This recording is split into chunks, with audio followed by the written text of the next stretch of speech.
paper so I can read it. I know I can't read, so could you write it for me, Mrs. Dilber? Let's see if this works. You can do it, Joe.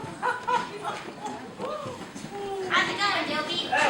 Hi, Henry. Yes, sir. I'm afraid Mrs. Dilber can't read. Could you help her with that? Not to worry. Thank you, sir. Certainly.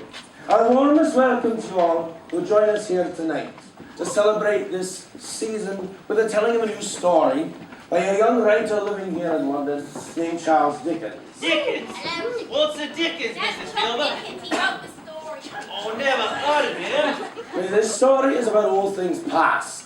And Like my past when I was younger? your past and hers and their past as well. Aye, their past. And how that past is at work in each of us right now.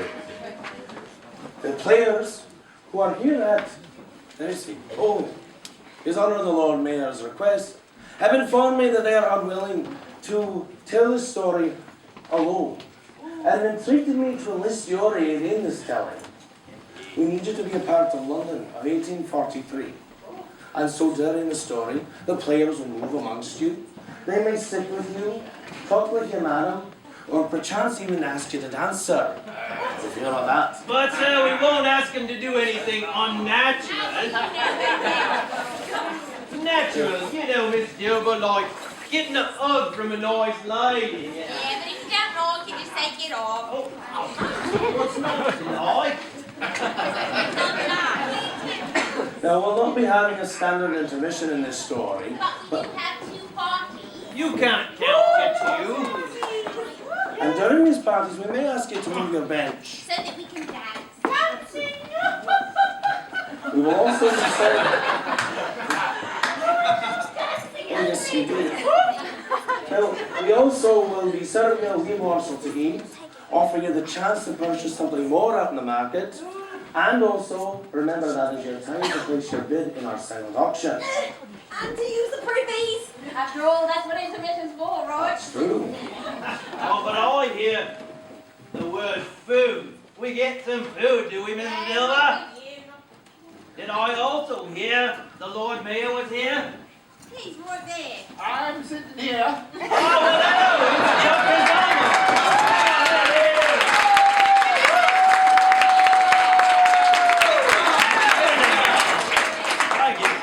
Now, we've heard tell that some of you come from towns other than this town of our fair London, and even from times other than these gracious times, fair, beautiful times of our gracious Queen Victoria. We realise that this story, while brand new to us, is quite old to some of you. So we will draw tonight upon how a Christmas carol has been told in your past. Up on these screens and over the speakers, we will narrate our story tonight with various radio broadcast and film versions from over the years. Radio broadcast? What's that, Mrs. Dilber?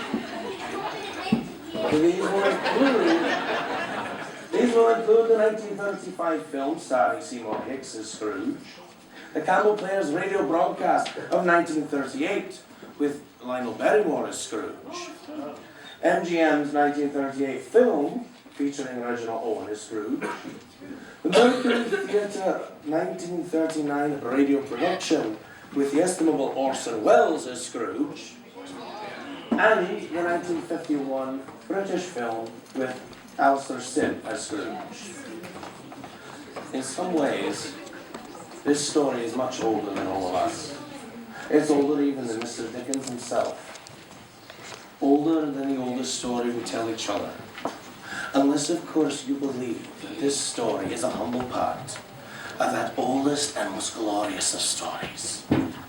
The story of Christmas. Since the days of Caesar Augustus, all people have celebrated by joy the great joy which shall be to all people. For unto us was born this day in the city of David a Savior, which is Christ the Lord. And on this day, at least in the calendar of our year, we affirm the glory of our God by the laughter of our children. Every nation, according to its character and its taste, by some gift of gaiety, has enriched the tradition of this our solemnest festival. And because America is what it is, we are the fortunate heirs of the accumulated customs of almost 2,000 years of keeping Christmas. The best songs that have been sung are sung by us. The best games that have been played, we play, and the best stories ever told are ours to tell. For storytelling has persisted as a Christmas ritual in spite of the printing press. A ceremony as hilarious and as serious as hanging the stocking, dressing the tree, and kissing under the mistletoe. And because Christmas is first of all for children, Christmas stories are fairy stories first of all. It is mildly surprising that the best of them all, which we're telling again for you tonight, is for everybody and turns out to be a ghost story.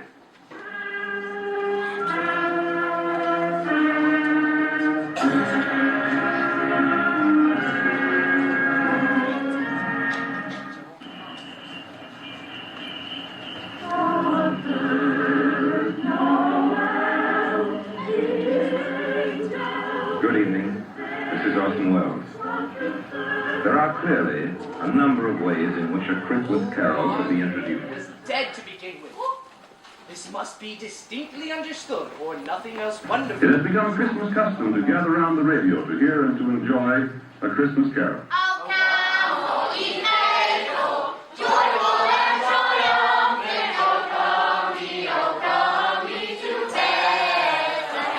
Marley was dead to begin with. There's no doubt whatever about that. The register of his burial was signed by the clergyman, the clerk, the undertaker, and the chief mourner. Scrooge signed it, and Scrooge's name was good upon change for anything he chose to put his hand to. Old Marley was as dead as a doornail. Scrooge knew he was dead. Of course he did. Scrooge and Marley were partners. I don't know how many years. Oh, he was a tight-fisted hand at the grindstone. Scrooge. Scrooge, a squeezing, wrenching, grasping, scraping, clutching, covetous old sinner, secret and self-contained. Mr. Scrooge, sir. Who are you? Samuel Wilkins, sir. Ah, yes. You owe me a bit of 20-odd pounds, have you believe? Well, if you want to pay, stop by my place of business. I don't conduct my affairs in the teeth of inclement weather. I can't pay you, sir. And why does that not surprise me? Not unless you give me more time. And did I ask you for more time or to lend you the money? No, sir. Then why should you ask me for more time or to pay it back? I can't take my wife to a debtor's prison. Then leave her behind. And why should your wife go to debtor's prison anyway? She didn't borrow £20, you did. What's your wife got to do with it anyway? For that matter, what have I got to do with it? Good afternoon. But Mr. Scrooge, it's Christmas.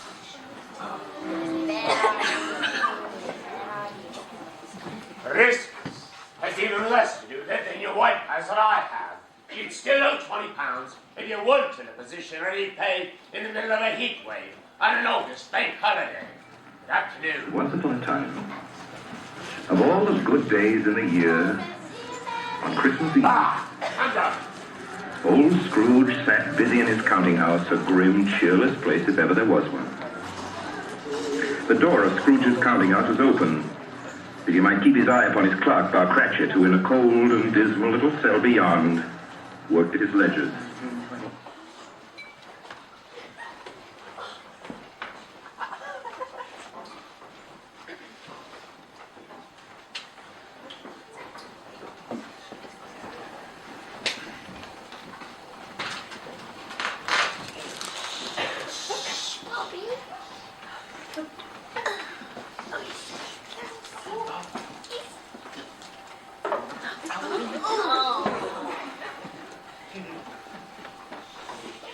You there, Bob Cratchit. What are you doing there? Oh, I was only putting a little bit more coal on the fire, Mr. Scrooge.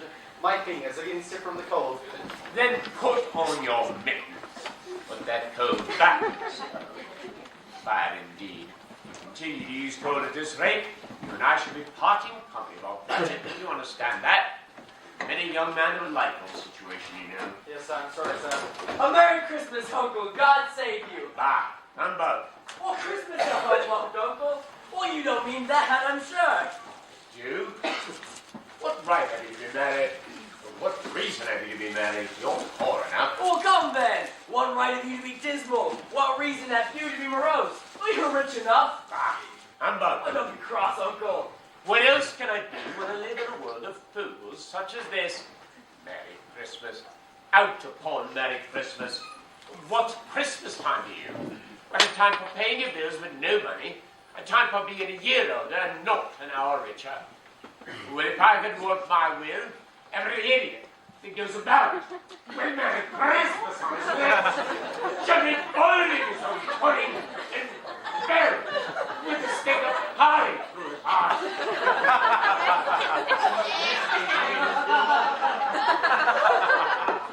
Oh, Uncle. Nephew, keep Christmas in your way, let me keep it in mine. Keep it. You don't keep it. And let me leave it alone. Much good it may do you, much good it has ever done you. There are many things from which I might have derived good, by which I have not profited. Well, Christmas among the rest. But I'm sure I've always thought of Christmas time. Well, even apart from a veneration due to its sacred name and origin. Anything belonging to it, well, can be apart from that. Well, it's a good time. It's a kind, forgiving, charitable, pleasant time. Well, therefore, Uncle, although it has never put a scrap of gold or silver in my pocket, I believe it has done me good, and will do me good. And I say, God bless it. Let me hear another son of you, Bob Cratchit. Keep your Christmas by losing your situation. Quite the powerful speaker, sir. I wonder you don't go into Parliament. Don't be angry, Uncle. Well, come, dine with us tomorrow. I'd rather see you why? in. Why did you get married? Oh, because I fell in love. Oh, Bob. Good afternoon. I want nothing from you. I ask nothing of you. Why cannot we be friends? Good afternoon. I'm sorry with all my heart that I be so resolute. But we've never had any quarrels which I have been a party. But I've made the trial and homage to Christmas, and I'll keep my Christmas humor to the last. So Merry Christmas, Uncle. Good afternoon. And a Happy New Year. Good afternoon. Oh, Merry Christmas to you, Bob. Merry Christmas to you, Mr. Brett. And to the missus and the children, all champing in a bit for Christmas you begin, eh? Oh, yes, all very eager, sir. Oh, and the little lame boy, which one is he? Tim, sir. Well, that's right, how is he? We're in high hopes, sir. He may get better. Oh, good, good. Oh, Merry Christmas to you. Thank you, sir. The same to you. Walking down the street, so it is. Thank you, sir. Merry Christmas. Mrs. Morley, I believe. Why did I should address you, Mr. Scrooge or Mr. Morley?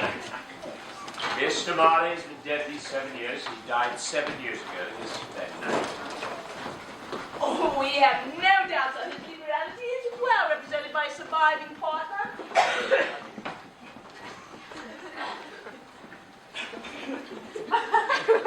At this festive season of the year, Mr. Marley. Scrooge!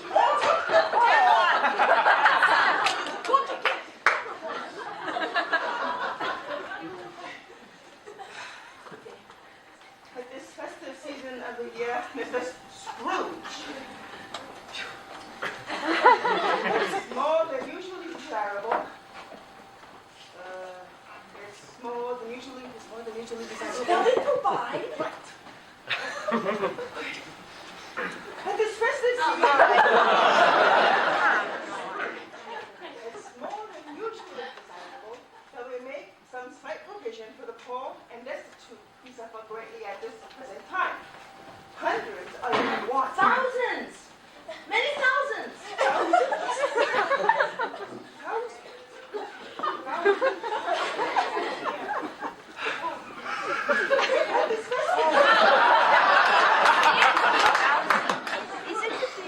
It's more than usually desirable that we make some slight provision for the poor and destitute who suffer greatly at this present time. Many thousands are in want of common necessaries, and hundreds of thousands are in want of common comforts. So, let's go.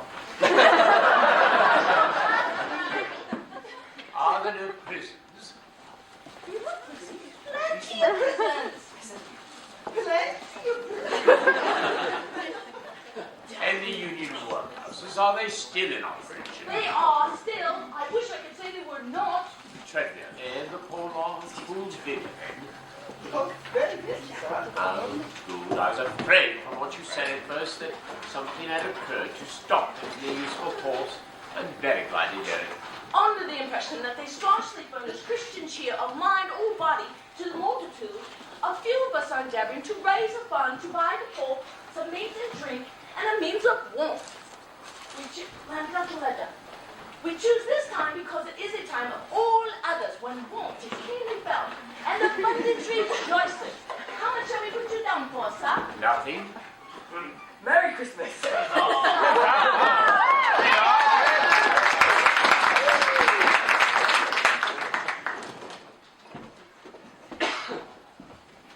Oh, come on. Come on, son. You wish to remain unanimous, sir. Anonymous. Wish to remain anonymous, sir. I wish to be left alone. Since you asked me what I wish, that is my answer. I do make merry myself at Christmas, and I can't afford to make idle people merry. I help to support the establishments that I mentioned. They forced enough. Those that are badly off are still there. But many can't go there. And many would rather die. If they would rather die, they'd better do it. Decrease the surplus population. It's not my business. Enough that a man understand his own business and not to interfere with other people's. Mine occupies me constantly. Good afternoon.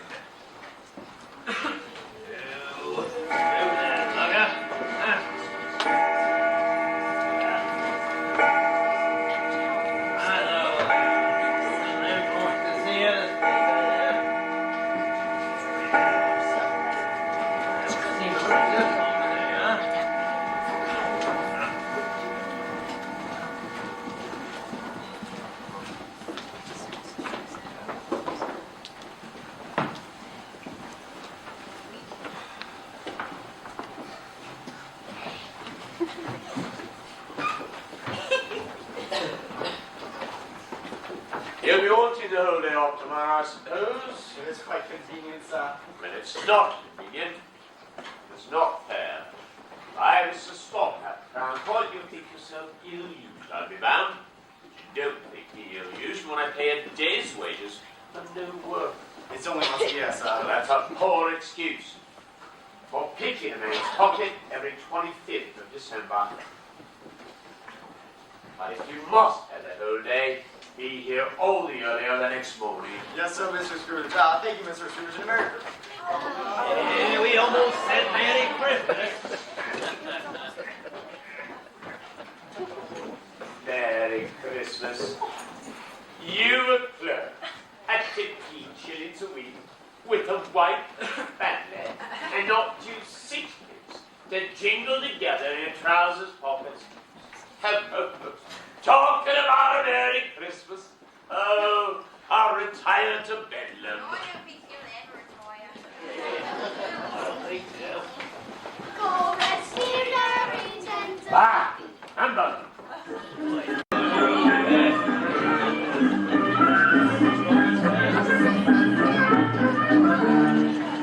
The office was closed in a twinkling, and Bob Cratchit, with the long end of his white comforter dangling below his waist, for he boasted no greatcoat, went down the slide on Cornhill 20 times in honor of it being Christmas Eve, and then ran home to Camden Town as hard as he could pelt to play with his family at Blind Man's Club. Merry Christmas! Chestnuts. Chestnuts, sir? All on, sir. They warm the innards and cheer the heart. What's Christmas without chestnuts? What indeed? You get it for free. Yes, sir. Put them in my back pocket. Yes, I will, sir. That's it. Here you are, sir. My lord, would you like to make your toast now? Yes, and I was good. Ladies and gentlemen, for the 4th time in a row, Yeah. Wattis's beloved Lord Mayor of London, Mayor Chuck Insama.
wonderful. God save the Queen! I'm Come on, getting a little busy right now.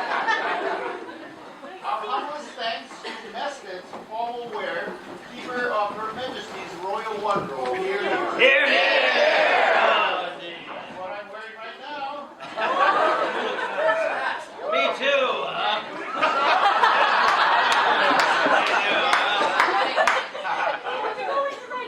To the individuals and businesses that have generously donated to our 215 season and are honored for their generosity on our donor wall in the lobby. Thanks to all of you, the audience tonight, who choose to join their number. Hear, hear. To the Mayo Clinic, whose gracious support to Her Majesty's prayer will help, we hope to heal our Scrooge's heart as much as the clinics daily heal the physical hearts of their thousands of beneficiaries. I don't see too many ways to give up. To the musicians and other entertainers who have lightened our hearts with their music, especially today, Jill Kirschner.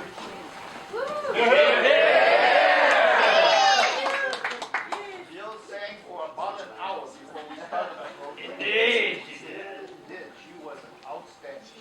Yeah. And she knew all the words to the music. Well, I have a second page here. Here. I've been standing, I'm not sore.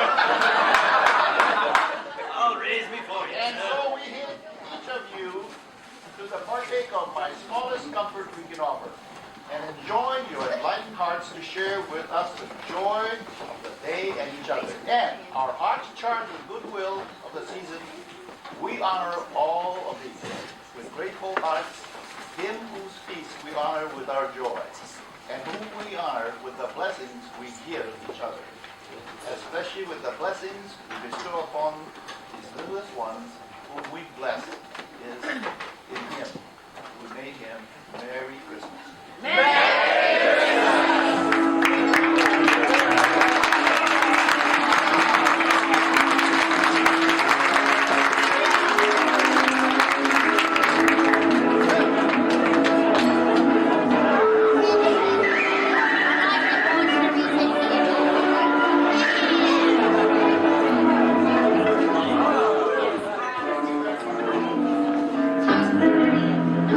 On the other hand, took his melancholy dinner in his usual melancholy tavern.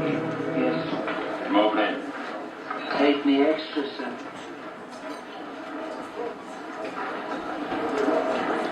No more.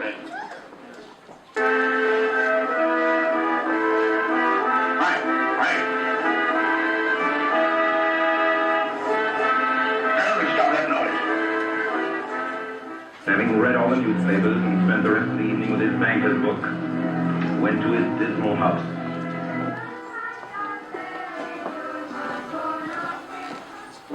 The yard was so dark that even Scrooge, who knew its every stone, had to grope with his hands.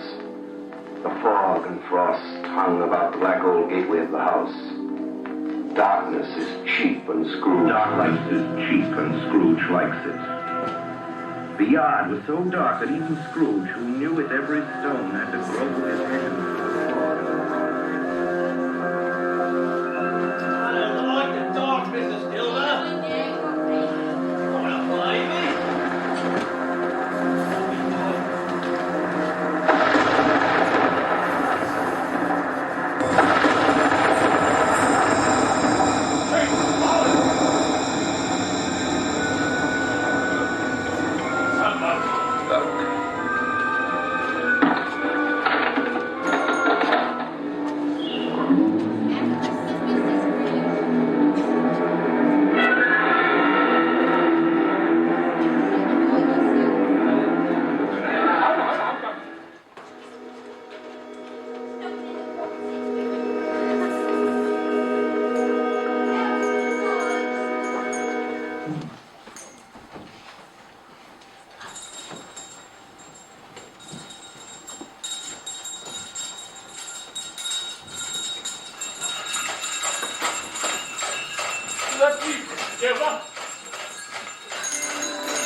Particular for a shame.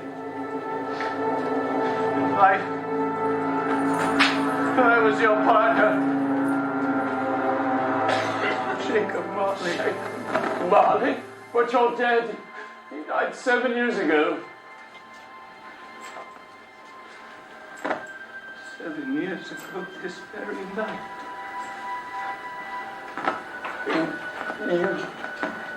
You sit down. I can. Well, do it then.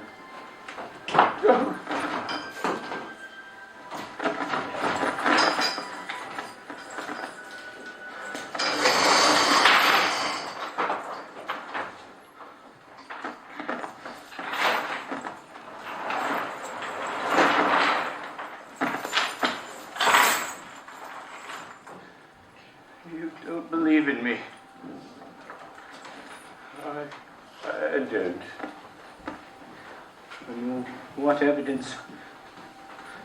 What evidence of my reality would you have beyond that of your senses? I don't know. Why do you doubt your senses? Because such a little thing affects them. The slightest assault of the stomach makes them cheats.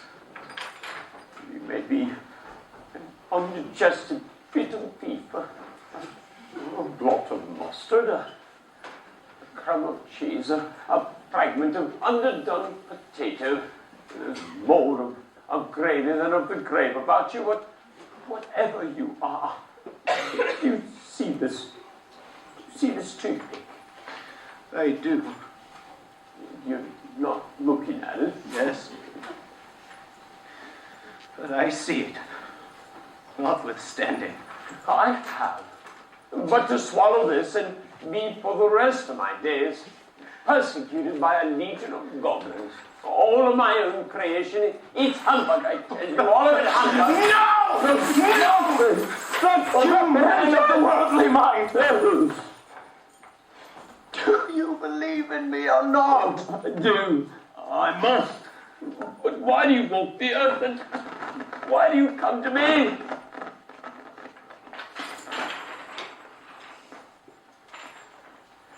It's required of every man that the spirit within him walk abroad among his fellow men. And if that spirit goes not forth in life, it is condemned to do so after death.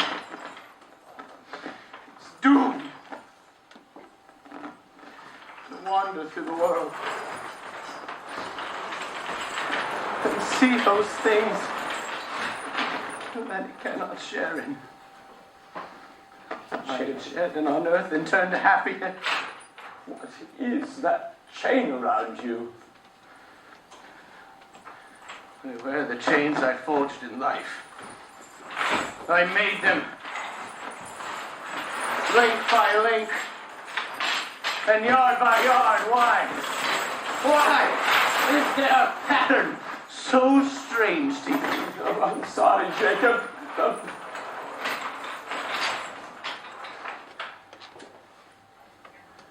Your chain, Ebenezer, is as heavy and as long as the 7 Christmas Eves ago, and you have labored on it since. It is a ponderous chain. Oh, Jacob, speak comfort to me. We have none to give. Comfort comes from other regions, Ebenezer, conveyed by other ministers. We cannot rest. We cannot stay. And weary journeys lie before me. In life, my spirit never rolled beyond the narrow limits of our money-changing hold. And now I am doomed to wander without rest or peace. 7 years dead and traveling all the time. The Christian spirit working kindly in its little sphere will find its mortal life too short for the vast sum of good it could do. No space of regret can make amends for one's life opportunity in its youth, but yet, oh, such was I. Well, Jacob, you're always a good man of business. Business?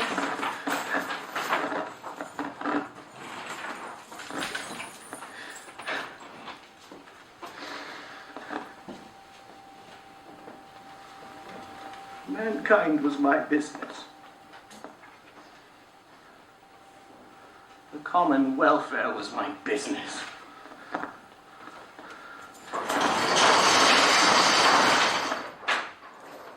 Charity, mercy,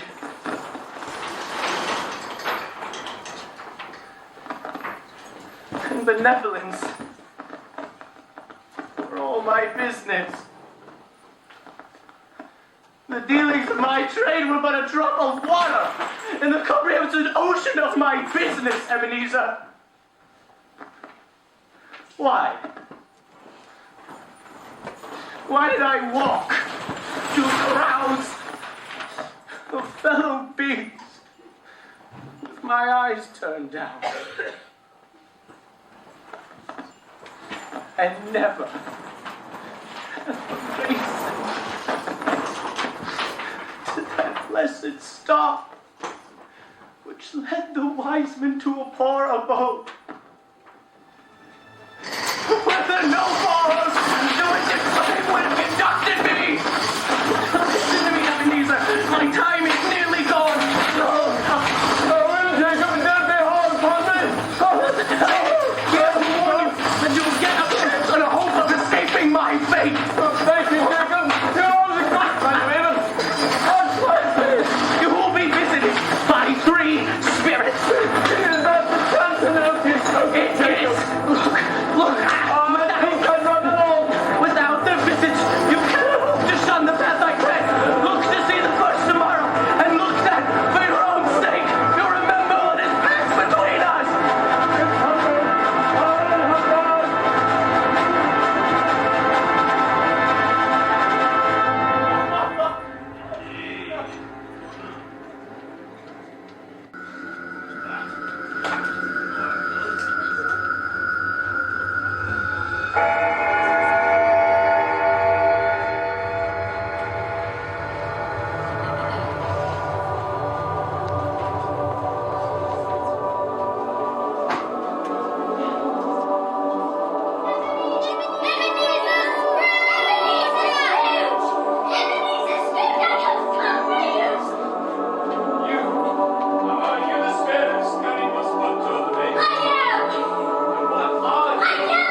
But what is your business here? Your welfare! My You welfare? got permission that God's walk with me. My Bible is full. There, let you touch my hand, and you shall be bound to walk in this.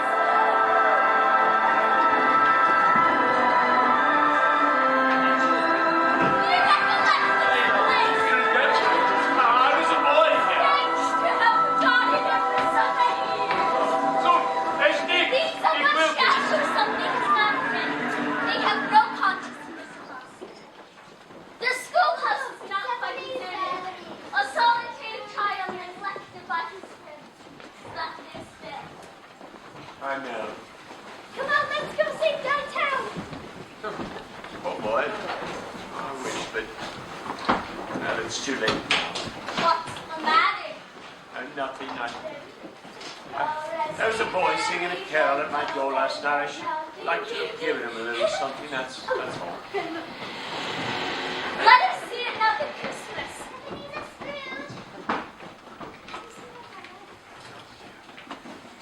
Ebenezer! Oh, brother! You must come home with me. Oh, home? Yes. Oh, home. Father is so much kinder than we used to be. Home is like heaven. You must come. Come on. You're quite a window, man. Have a wonderful Christmas. Always a delicate creature. My best my sister. But she had a lunch at. You're right, Spirit, she had She died a woman and had, as I think, children. one child. 2. Your nephew Fred. Yes. Love is in the air down there.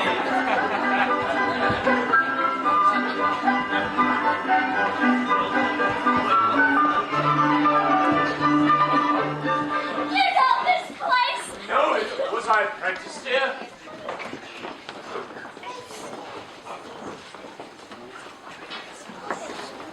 Oh, look, it's good old Fezziwig. Oh, bless his heart, it's Fezziwig alive again.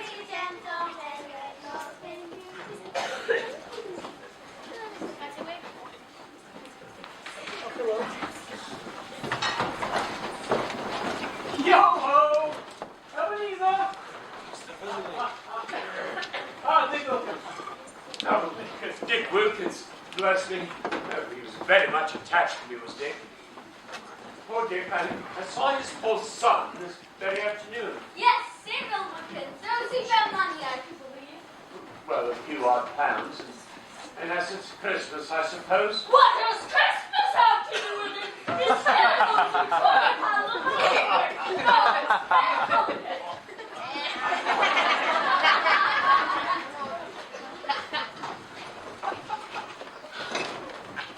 You had the pleasure of addressing Mr. Fezziwig or Mr. Cox? Thank you. Laugh.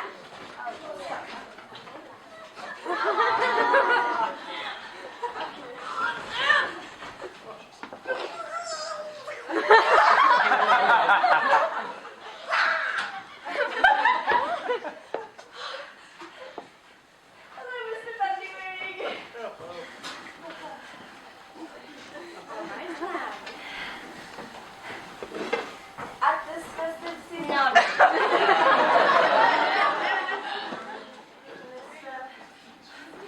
Fuzzy Whisker.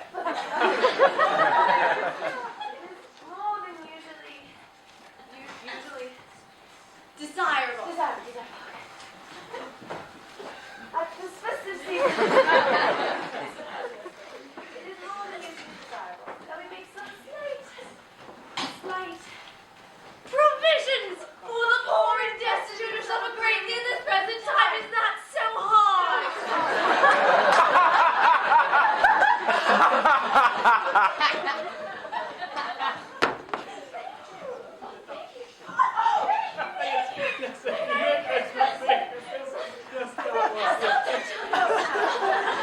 Oh, thank you, Mr. Oh, thank you.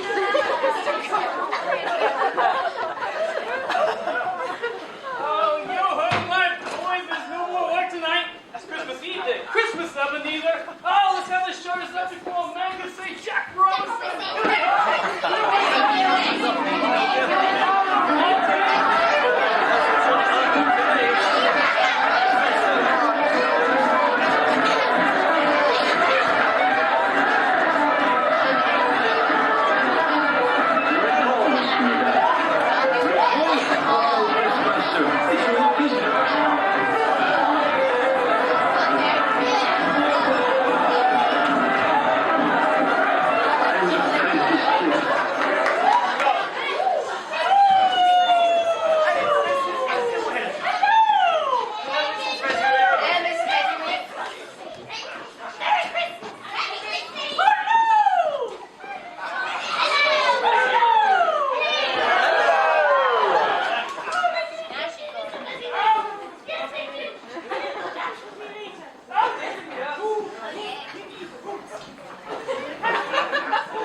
time. Where strangers become friends. Where friends become family. We are all so lucky, so blessed to be here with one another. What do they'll do? Indeed again. Whisker.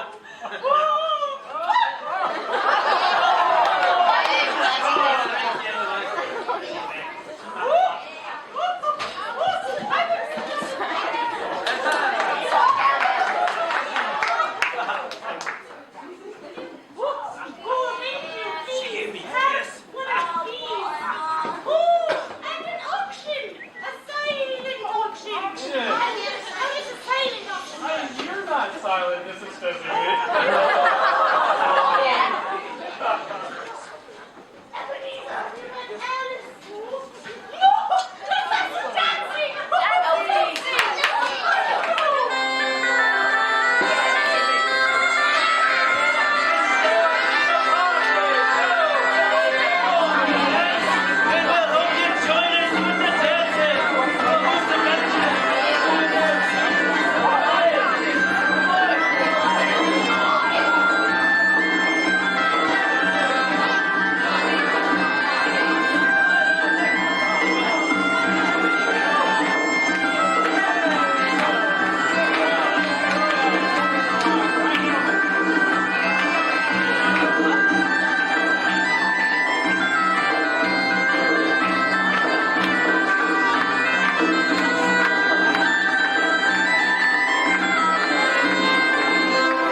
partner.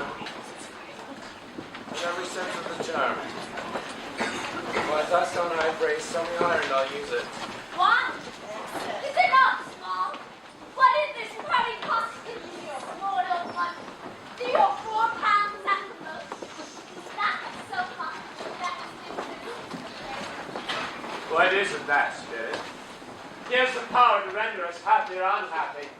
To make our service light or burdensome, a pleasure or a toil. To say his power lie in words and looks. In things so slight and insignificant as to be impossible to counteract them up. Well then, the happiness it is great as if it cost him a fortune. What's the matter? Nothing in particular. Something, I think. I'd like to have said something to my purpose. Now that's all. Thank you. Ebenezer, you go ahead. No, ladies first. I was going to say anything. Interrupt him. Let them learn. Go ahead. Nancy, walk you home?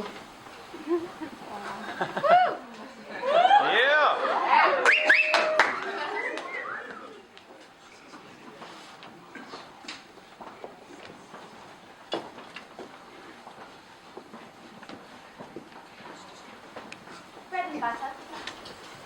What? Okay. You go back around. That's it.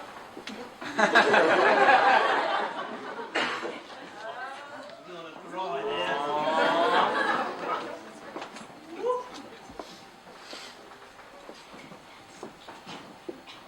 I got an idea! What are you doing?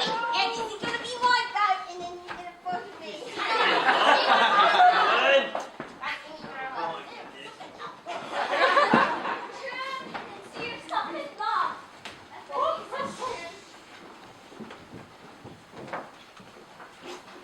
It's only a shilling ring, Alice, but it will be a gold one when I'm rich.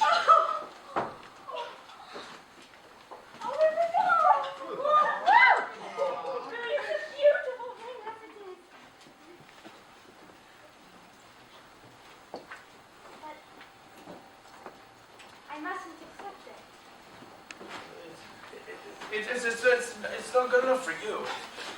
It's only a shilling. Well, what is funny?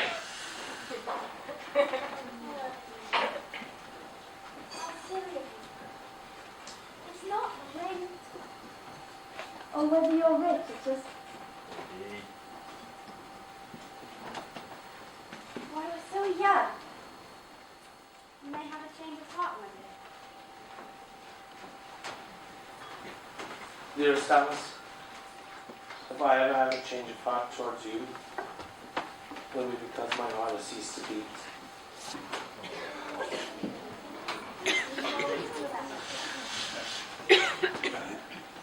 As long as I'm a man.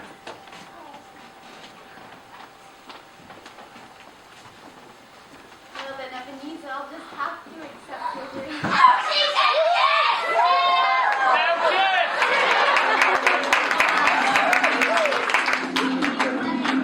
Come, Mr. Fezziwig. We're good friends. Come, Mr. Fezziwig. We're good friends, I think, besides a good men business. Why don't you sell when the going's good? You'll never be able to compete unless you invest in machines and progress. Instead of paying all those employees, you'll never get a better offer, and it can't last as long as it is. Yeah, I don't say you're right. The offer is very volatile, I have to admit. It's not just for money alone that one spends a lifetime building up a business. Well, it isn't. I don't know what one does spend a lifetime building up a business for, Mr. Fezziwig. But for people, the way of life that one knows. What happened to Young Ebenezer Scrooge here? Yes, yes. Yes, Mr. Scrooge. Perhaps I just make you my partner, Mr. Fezziwig. Yes, I dare say you do well together, Mr. Marley. But there are all the others. No. I can't see myself selling out to your way of doing business, Mr. Marley. I have to be loyal. Loyal?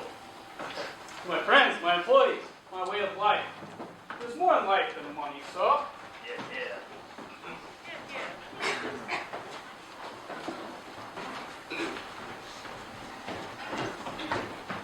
Well, teach your old dog new tricks, can you, Mr. Scrooge? Well, I think I know what Mr. Fezziwig means, Mr. Marley. Oh, now, come, Ebenezer. Suppose I told you that you and I were together running this firm, we could get twice what old Fezziwig earns himself. Now, what would you say to that? I'd still have to say money wasn't everything, son. Well, it is, and I don't know what is. Mr. Fezziwig's sentimental chains can't be holding you that strongly, Mr. Scrooge. Chains, Mr. Marley? Well, he's worried for the common welfare. Charity, mercy, benevolence. They're links in the chains he forges for himself, Mr. Scrooge. Mankind is none of my business. The dealings of my trade are but a drop of water in a comprehensive ocean, leaving no room for sentimental trouble like was my business. Common welfare was my business. Charity, mercy, forbearance, and benevolence, all these were my business.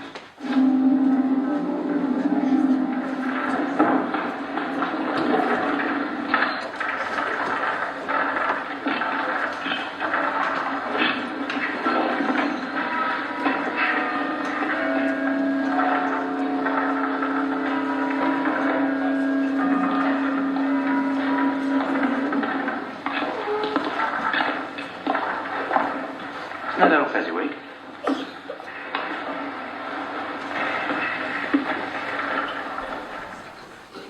Well, Ebenezer. Control the cash box, and you control the world. Hey, how did old Fezziwig take the news? How did old Fezziwig take the news that was you and I were buying out these business and bankruptcy courts? You wish me luck, Jacob.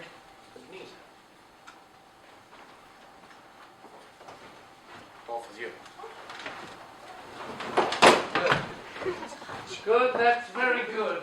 No hard feelings then, got a clean slate. He lost everything, they tell me. Ebenezer, I was wondering, pardon me, Mr. Scrooge, I was wondering if I was to be kept on. Sir. What's your present salary? $15 a week. Sir.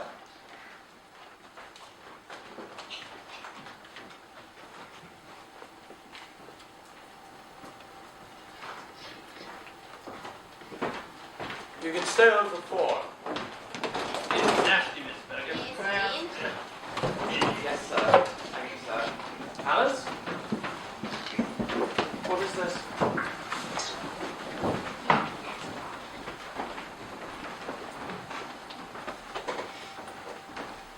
Another idol has displaced you.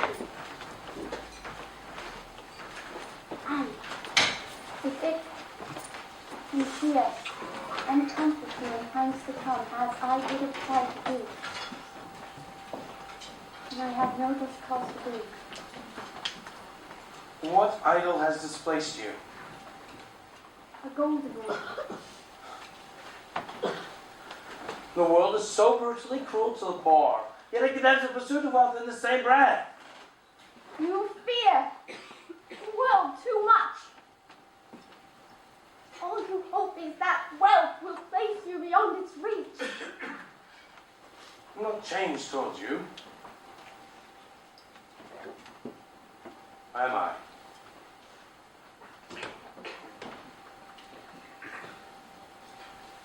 Our contract is an old one. It was made when we were both poor and content to be so, and when it was made, you were another man. Tell me, if this had never been between us, would you seek me out and try to win me out?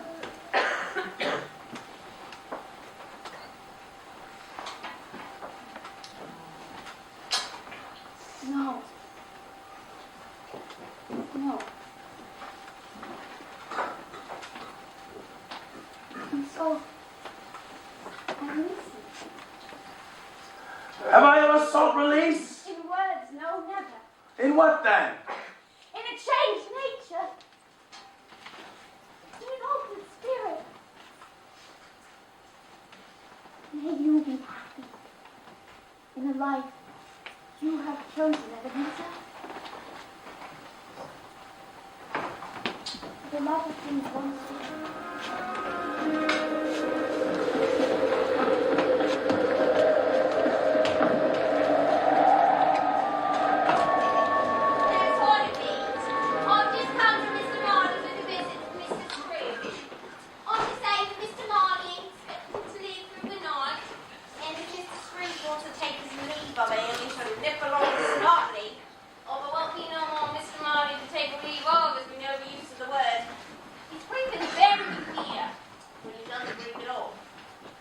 Mr. Scrooge, sir. Well, It's about Mr. Marley, sir. He's dying. if he's dying, he's dying. What can I do about it? Well, the message was for you to go at once. It is now 5:15. The office does not close until 7 o'clock. He'll come at 7. We'll try to get Mr. Marley out till then, I'm sure. Much obliged. And Merry Christmas. Then how to keep him with the situation. Thank you, and the same to you. Yeah, whatever. Let me go home.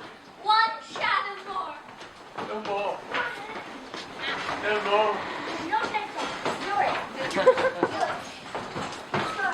No, we need to go outside. It's much too long.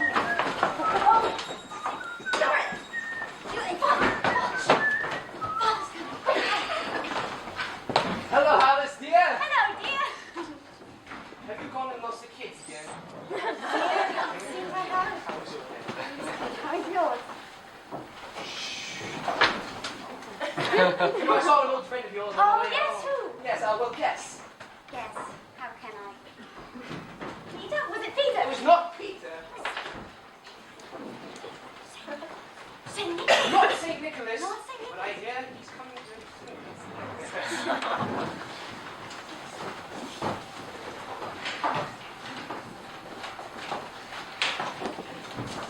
Find them? No! Oh.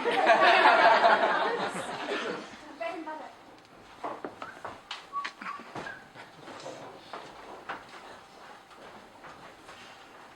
Was it Mr. Scrooge? Mr. Scrooge it was. I passed by his office window on my way home from work. Ah, there you are! I can't greet your father properly. Yes, I passed by his office window and there was a light on the inside and I could scarcely help but see him. And there he sat. I hear his partner is on the point of death. Poor old soul. All alone in the world, I do believe. Spirit, take me from this place. Why did you like to torture me? I taught you! These are the shadows of things that have been! They are what they are! Do not claim me! I cannot bear it.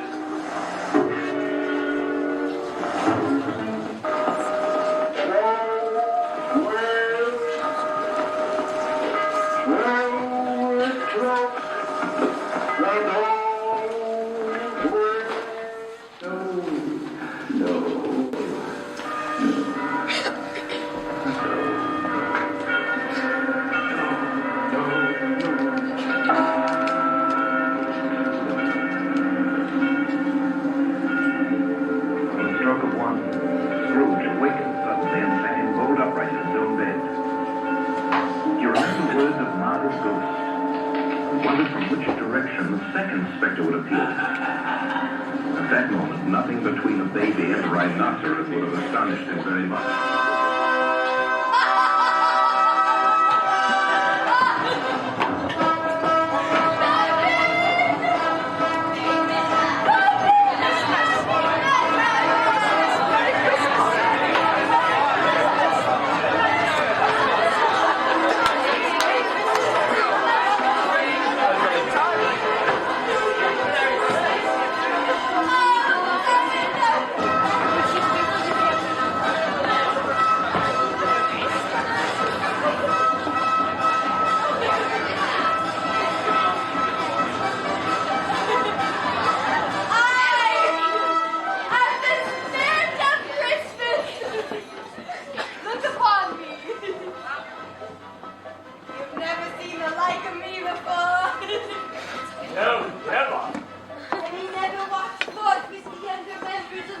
family.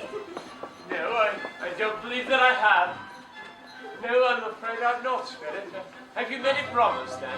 More than 1,800. Oh, a tremendous family to provide for. Oh, Myrtle, we spirits of Christmas live the whole 365 days of the year. So it is true that now you have chosen not to seek him in your heart. Therefore you shall come with me and seek him in the hearts of men of goodwill. Conduct me where you will, Spirit. I went forth last time on compulsion. The lesson that I learned is working in me now. If you have aught to teach me, I'll try it. Touch my robe. Well, you know how I don't like the cold. Why are we even out here? I don't like your attitude. I don't like you. I'm sorry. It's all right. I never meant to lie tonight. Oh, of course. I cannot be throwing all these parties all the time. I do all the... Ow! I do all the cleaning. I do all the cooking.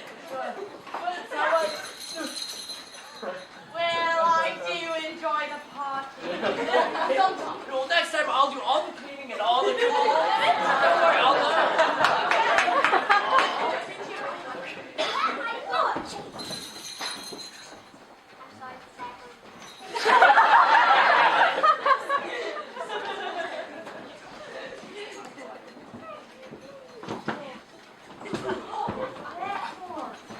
I don't know. I hate you.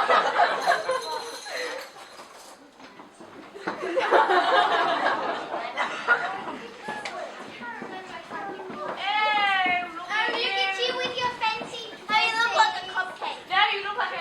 She looks Cupcake. worse than a cupcake. Oh. I love cupcakes. I'd like to say one for you.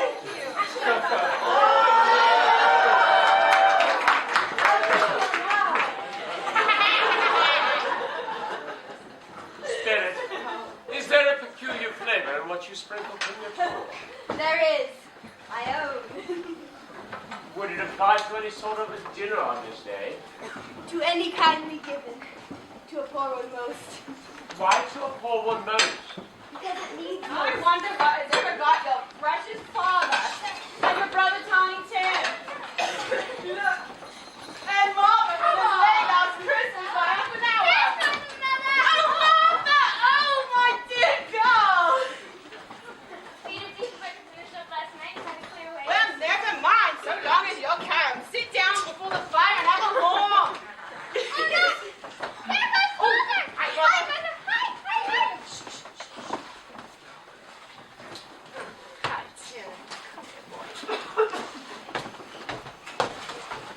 Hello, Father. Why, where's our Martha? Not coming. Not coming. Not coming upon Christmas Day. No, You Oh.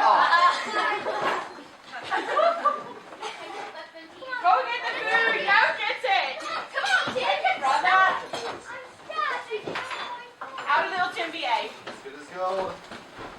Good as gold and better. Somehow he gets thoughtful sitting by himself so much and thinks the strangest thoughts he ever heard. For instance, on our way home, he told me that he hoped people saw him in church today, because he was a cripple. And he thought it might be pleasant for them to remember upon Christmas Day who made the lame beggars walk and the blind men see. Ah, Tim is growing strong and hearty. Oh, potatoes! Yes, the food! Yes, you got the food! Come on! Who's hungry? Sit down, sit down. Hurry along, hurry along. Lord bless us on this Christmas Day. Let us all be merry, happy, and warm. Amen. Amen. Pizza! Mother, hold on here.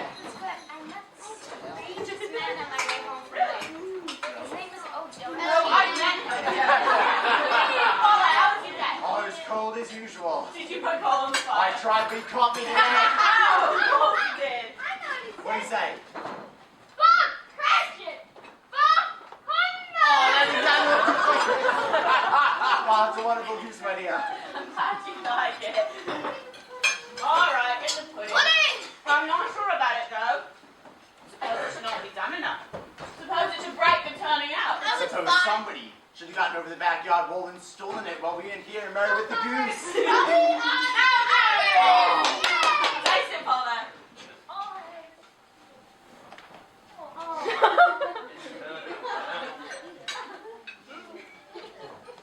Oh, wonderful. I would got great success since our marriage. I had my doubts about the Cornea flower. Naughty boy. Oh, come sit down, Tim. Stop. Sit down. There you go, drink the juice. A Merry Christmas to us all, my dears. God bless us. God bless us, everyone. Spirit, will Tiny Tim live? I see a vacant seat in the poor chimney corner, and the crutch without an owner, carefully preserved. If these shadows remain unaltered by the future, the child will die. No, kind spirit. Say he'll be spared. If these shadows remain unaltered by the future, none other of my race shall find him here. What then? If he be like to die, he better do it, and decrease the surplus population. If he is like to die, had he not better do it? Man! And decrease. Man, if man you are in heart, not stone! Forbear that wicked cant until you have discovered what the surplus is and where it is. Shall you decide what men shall live, when men shall die? It may be that in the sight of heaven you are more worthless and less fit to live than millions like this poor man's child. Mr. Scrooge, I'll give you Mr. Scrooge, the founder of the feast. The founder of the feast? The founder of the feast, indeed. I wish I had him here. I'd give him a piece of my mind to feast upon and help me have a good appetite for it. My dear, the children, it's Christmas Day. It should be Christmas Day, and which one drinks the ale of such an odious, stingy, idle-feeling man as Mr. Scrooge? You know he is, Bob. Nobody knows it more than you do, poor fellow. It's Christmas Day. Give us some more.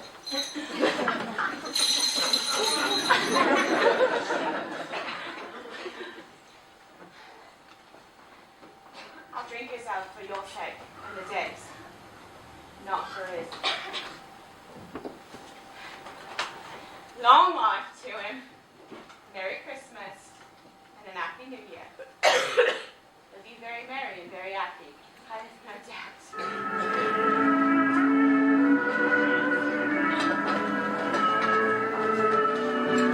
There was nothing of high mark in all this. They were not a handsome family, these Cratchits. They were not well dressed. Their shoes were far from being waterproof. Their clothes were scanty and had known, very likely, the insides of a pawnbroker's. But they were happy, grateful, pleased with one another and contented with time. When at last they faded, Scrooge had his eye upon them, and especially on Tiny Tim, until the last. Much they saw and far they went, and many places they visited, but always with a happy end. The spirits stood beside sick beds and they were chiseled, on foreign lands and they were close at home, by poverty and it was rich, in almshouse, hospital and jail, where vain man in his little brief authority had not made fast the door and barred the spirit out, the spirit left its blessing.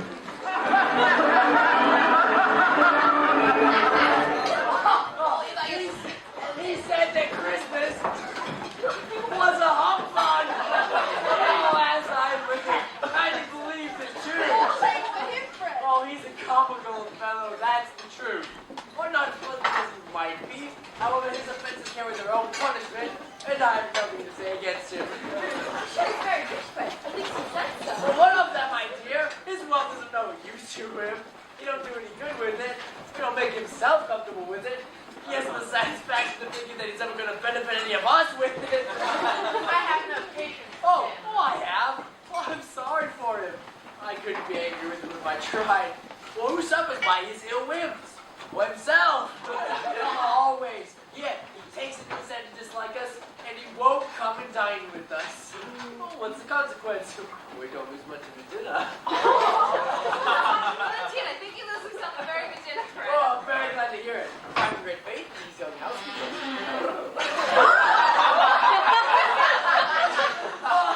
Oh, what do you say, Tom? Well, a bachelor, my dear friend, is a wretched outcast with no right to express an opinion on such a tender and delicate subject. Here! Mr. Topper, you are incorrigible. You're quite beyond hope. Oh, do go on, Fred. He never finishes what he begins to say. He's such a ridiculous fellow. Well, I was only going to say that the consequence of his taking dislike to us and not making merry with us is, as I think, that he loses some pleasant moments, which can do him no harm. I mean to give him the same chance every year, whether he likes it or not. For I pity him. He may rail at Christmas till he dies, but he can't help thinking better of it. I defy him. If it only leaves him in the vein, he'll leave his coat 50 pounds. Well, that's something. And I think I shook him yesterday. Come on,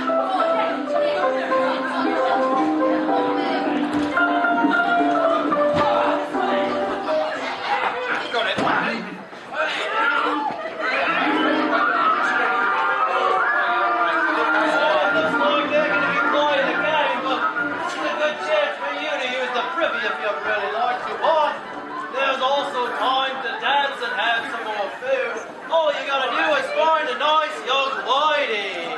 Oh, come on, let's have some music. Let's go.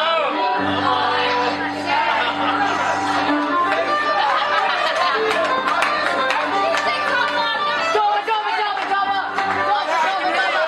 You're right here. You're right here. Joseph, is that you?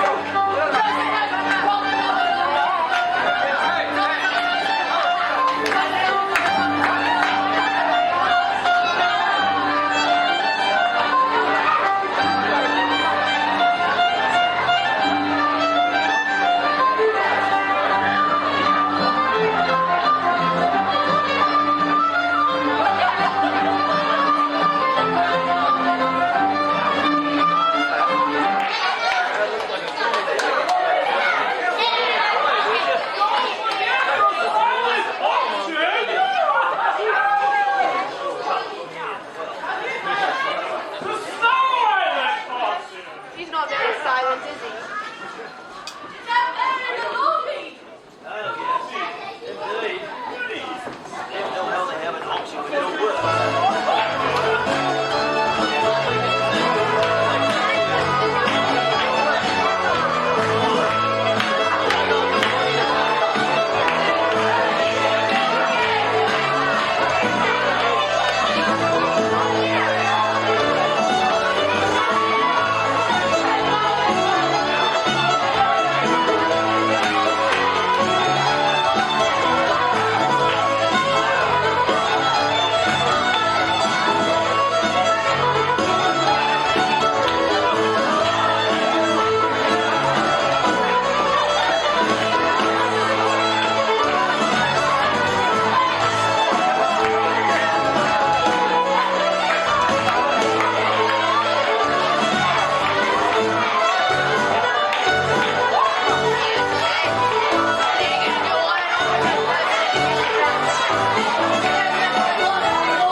should have answered yes.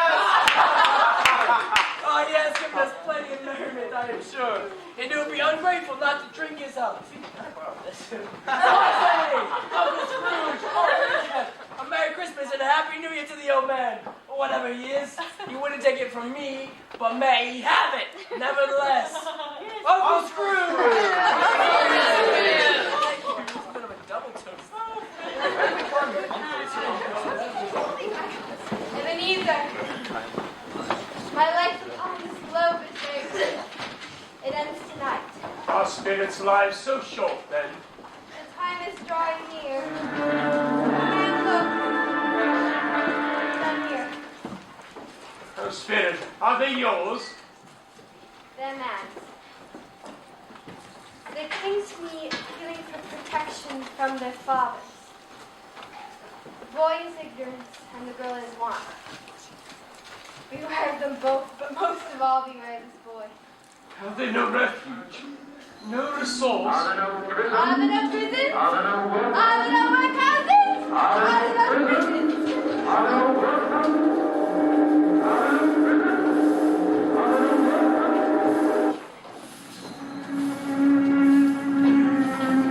Solemn phantom. Shrouded in black, draped and hooded, coming towards him slowly and silently, like a mist along the ground. In the very air through which it moved, it seemed to scatter gloom and mystery. I'm in the presence of the ghost of Christmas yet to come. You're about to show me shadows of things that have not happened, but will happen in the time before us. Is that not so?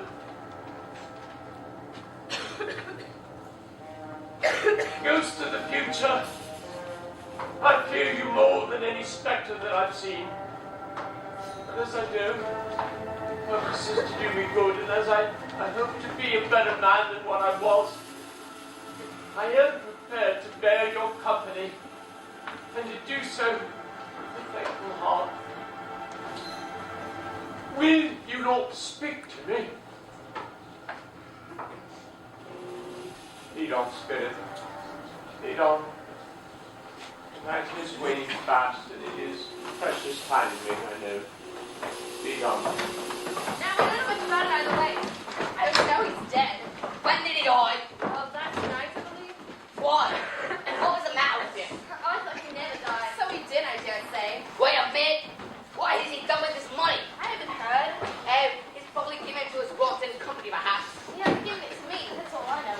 It's likely to be a very cheap funeral. For upon my life, I don't know if anybody would go to it. Suppose we make up a party of volunteers. I'll get up there's lunch. But there's no lunch. And I'm not betting. I'm not going. I'll bet if anybody else will. But when I come to think of it, I'm not sure I wasn't his most particular friend. He was very original. After all, we did used to nod to each other on the street. Let's go get the books and tea. Oh, what? Yeah, Mom. Can I take this for you? Well, yes. No, this boy.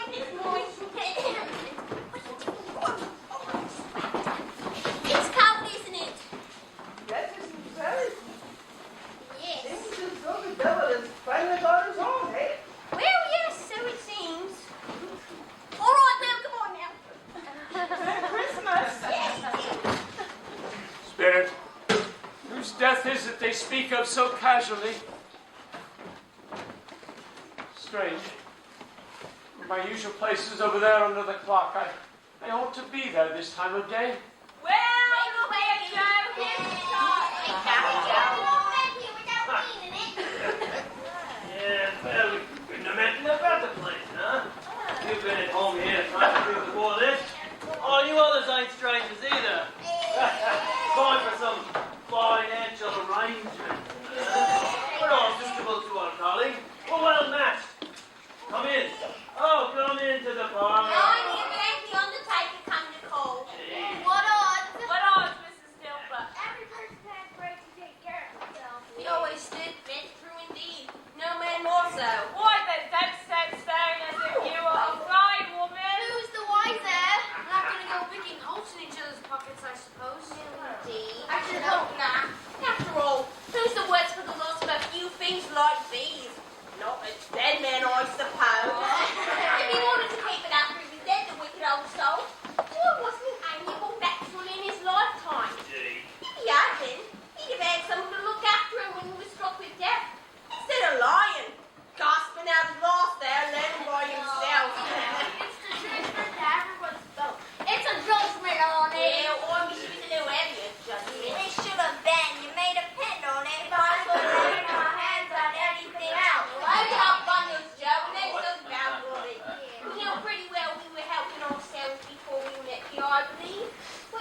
goodness.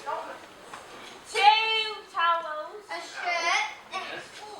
Ah, Well, 2 spoons. You lost the spoons again. Yeah.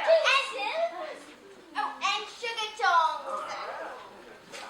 I, What are you going to give let's me see, for? yeah, 17 and 6. Oh, I always give too much to the ladies. It's a weakness of mine, and now we come to me ruin. And if you asked me for another penny and made it an open question, I'd regret me liberality and knock off half a crown. All right.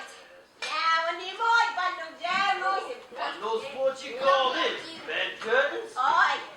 Bed curtains. You don't mean to say you took them down, rings and all, with him lying there? Oh, yes, I do. Why not? You were born to make your fortune, and you'll certainly I certainly shan't hold back my hand when I can get anything in it. Why reaching it out for the sake of such a man as he was, I promise you, Joe. These are blankets. Well, how don't you think? Is it likely to take gold now without my jersey? I hope he didn't die of anything catching.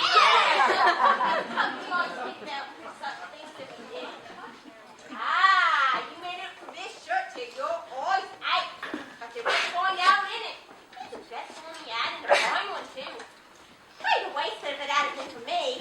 What do you mean by wasted of it? Well, putting it on him to be buried in. Put it off him again. If it hadn't come good enough for such a purpose, it isn't good enough for anything. Well, we never went away from him when he was alive. Just to comfort us when he was dead. Anyone now, off you go, let's get to Yes. I see. The case of this unhappy man might be my own. My life tends that way even now. If there is any person in this whole town who feels emotion caused by the death of this poor man, show them to me now, Spirit. I beseech you. Where are you, Sam?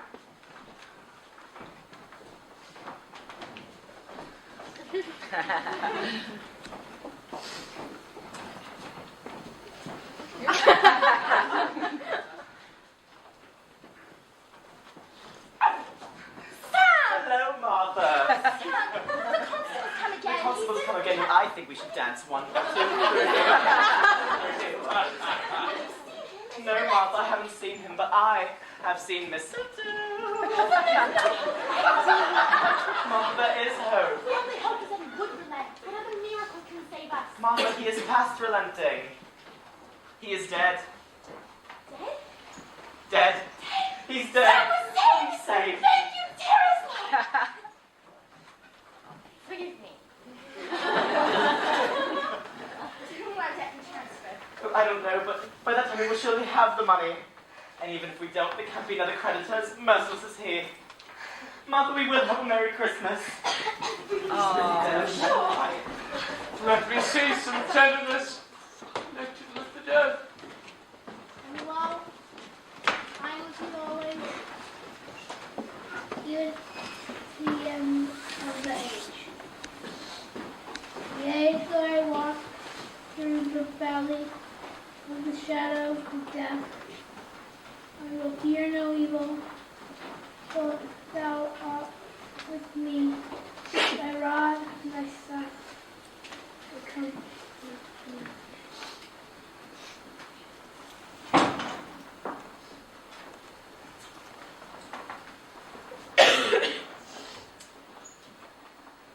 The light hurts my eyes.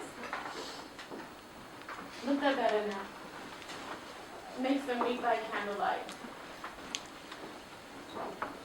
I wouldn't show weak eyes to your father for the world when he comes home. It must be in his time. Ask Alan. I think we both of those sons must be these.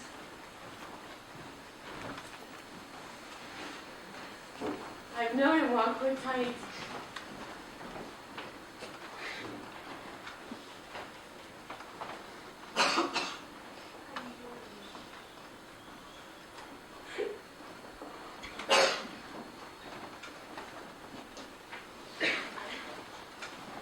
I've known him walk with Tiny Tim upon his shoulders.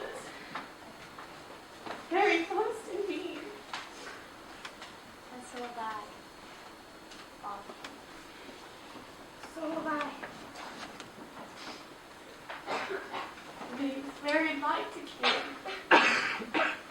father loved him so it was no trouble. No trouble. There's your father at the door.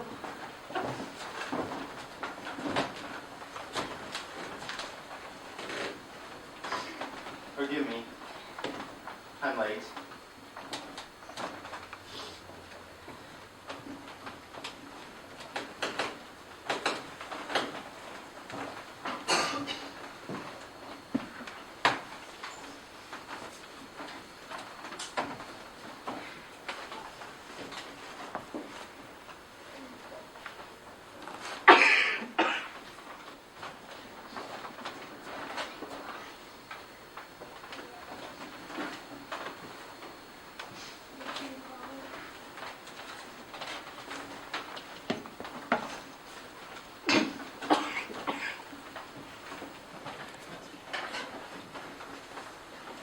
I went to the place where he will rest.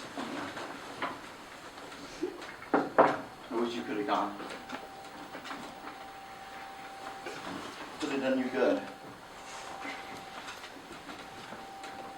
It's your agreement with these things.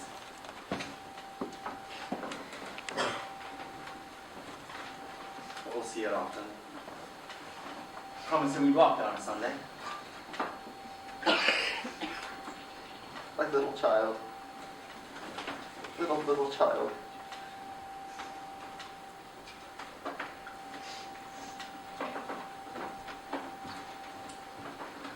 I saw Mr. Scrooge's nephew Fred as I was walking. He's a pleasant-spoken young gentleman you ever heard. He said he looked a little down and inquired why. When I told him, he said, "I'm heartily sorry for it, Mr. Cratchit. Heartily sorry for you and your good wife." By the by, how he knew that, I don't know. You what, dear? Why, that you were a good wife. Everybody knows that. Very well said, my dear. He gave me his card and told me if we had any need of his assistance, not to hesitate to ask. It really seemed as if he'd known our tiny Tim and he felt with us. He's a good soul, I'm sure. I wouldn't be at all surprised if he got Peter out of a situation. And then Peter will be keeping company instead of a house for himself. Oh, I know, my dears, that we cannot forget our poor tiny Tim, how mild and meek he was. And then we shall not quarrel easily amongst ourselves. No. I'm happy. Here to the stones to which you point. Answer me one question. Are these the shadows of things that will be? Or are they the shadows of things that may be only? His forces will push down certain ends to which, because of the end they must be. But if those forces be departed from, the ends will change. Say it is thus with what you show me. No, Spirit, no! Spirit, you!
to do. I'm as light as a feather. Oh, I'm as happy as an angel.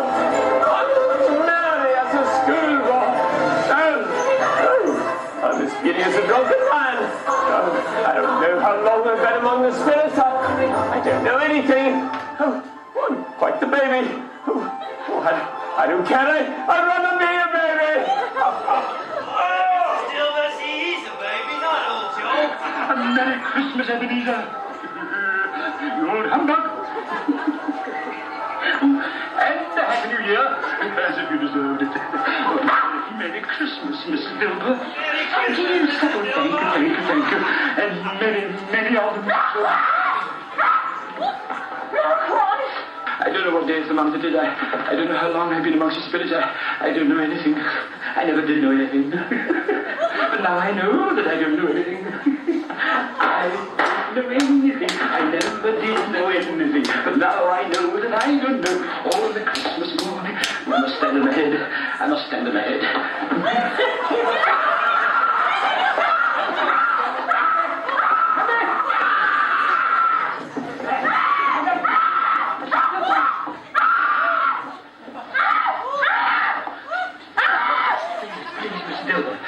I am not mad.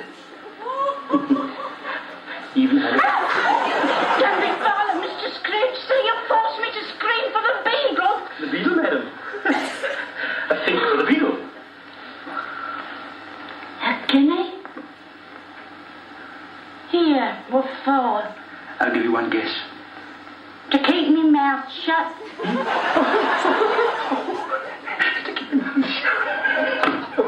No, Miss Dilber. It's for a Christmas present. A Christmas present? For me? Of course, for you. What a wonderful day. Oh, my. Oh, hello, Hoopalo. Oh, come back. Please, come back. What's today? Oh, I say, what's today, my fine fellow? Today? Why, Christmas Day? Oh, good. Oh, the spirits have done it all in one night. I guess they can do anything they like. Oh, of course they can. Oh, Hoopalo. Do you know the poulterers in the next street but one? At the corner? I should hope I did. What an intelligent boy. Oh, remarkable boy. Do you know if they sold the prize turkey they had hanging there? Not the little prize turkey, the big one? You mean the one as big as me? Oh, yes, my buck. Oh, Hanging there now. oh, good. Go and buy it. What, Oh, no, I'm in earnest. Go and buy it, have them bring it here, that I may give them the directions on where to deliver it. Come back with the man, I'll give you a shilling. Come back with a man in less than 5 minutes, I'll give you half a crown. I'll have to deliver some more tragedy. Any idea where it came from? Oh, it's twice the size of tiny dear Mark. Yes. Oh, my.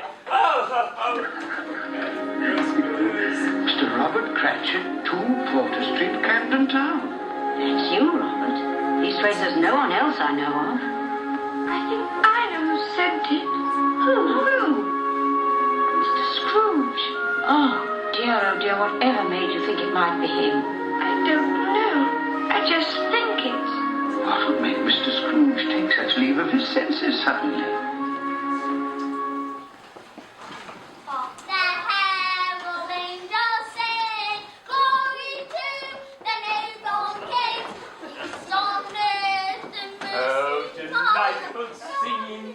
Delightful singing, angelic. There is one for you, and yeah. Oh, yes, there. Merry Christmas to you. Oh.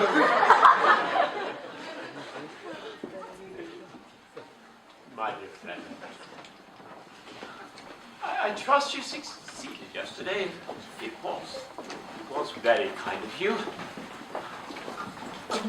A Merry Christmas to you. Mr. Scrooge? That is my name.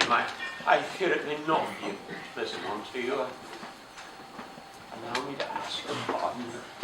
2 wish you the merriest Christmases. Mr. Scrooge, are you quite yourself today, sir? No, I don't think I am. No, oh, I hope not. You do me the honor. Accept it. Oh my God! Oh, Mr. Scrooge! Seriously? Get back over here!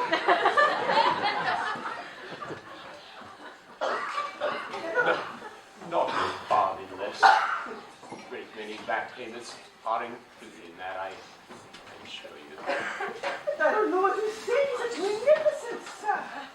Say nothing at all. Come and see me. Will you come and see me? We will. Oh, thank you. I am much obliged. Oh, thank you 50 times. Bless you. Merry Christmas. Oh my God! Take up! Oh, back!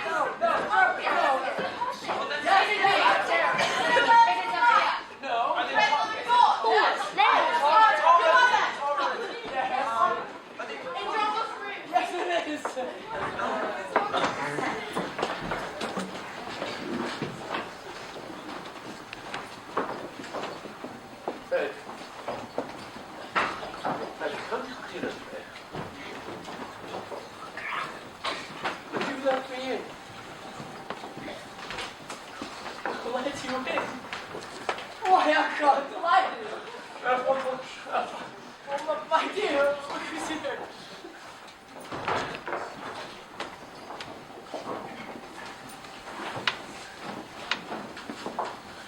Peter.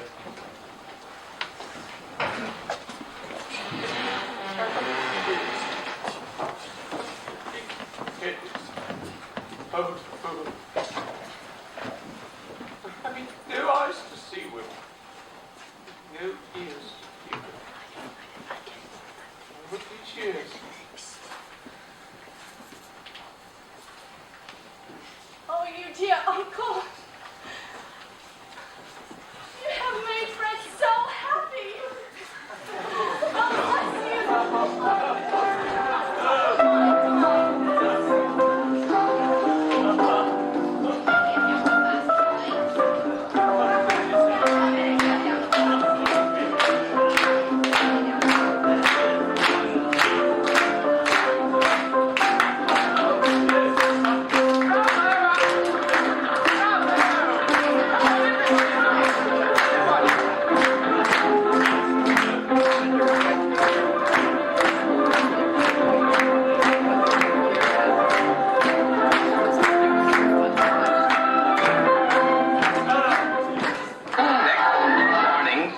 Was early at his office. He went early for a reason. He could only be there first and catch Bob Cratchit coming late. That was the thing he'd set his heart upon, and he did it. Yes, he did. The clock struck 9. No Bob. 1:15, no Bob. Scrooge sat with his door wide open that he might see him come in. At last he came.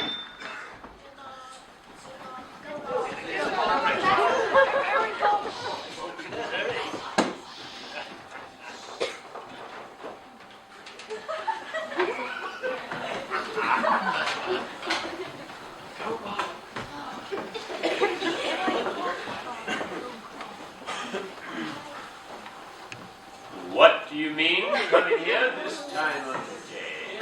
I'm sorry, sir, I'm behind my time. I think you are. Yes, I think you are.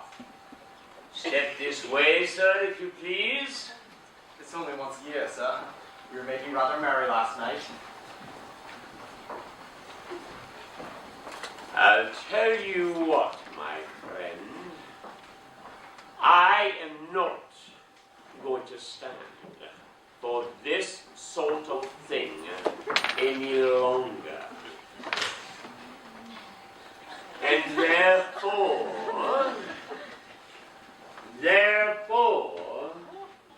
I am about to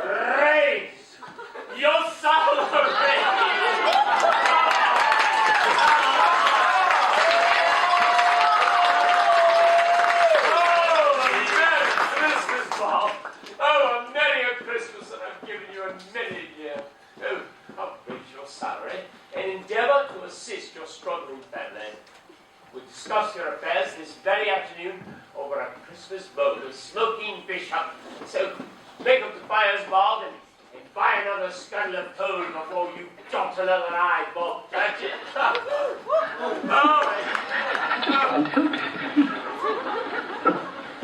Scrooge was better than his word. He became as good a friend, as good a master, and as good a man as the good old city ever knew, or any other good old city, town, or borough in the good old world. And to Tiny Tim, who lived and got well again, he became a second father. Uncle Scrooge! And it was always said that he knew how to keep Christmas well, if any man alive possessed the knowledge. May that be truly said of us and all of us. And so, as Tiny Tim observed, God bless us, everyone. God bless everyone!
Thanks, finally, Sharon. All right.